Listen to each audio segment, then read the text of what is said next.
You guys keep asking me for lighting stuff, so I'm trying a completely different lighting setup today.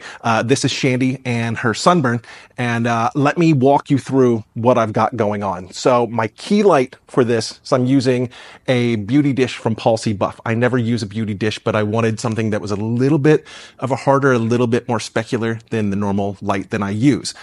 However, this on its own, too much crazy shadow. So I didn't want to bring in a whole other fill light initially to fill in the shadows on this side of her face. So I brought in a white V flat, which is filling in these shadows very, very softly, right? The next problem is because of the distance between her and the backdrop. This backdrop was ridiculously dark and everything was kind of muddy and not working.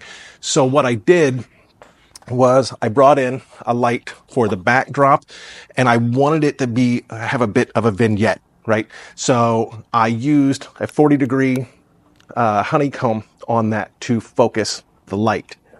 However, the next part of this is because of the structure of her face, we were still getting some deeper, darker shadows in the laugh lines and in her eye sockets, which wasn't the most flattering vibe on the planet.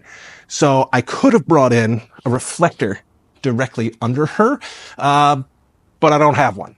So what I did instead is I brought in my big guy, and I have it way far back, set to low light, so that we can fill in the shadows on her face. So what it looks like is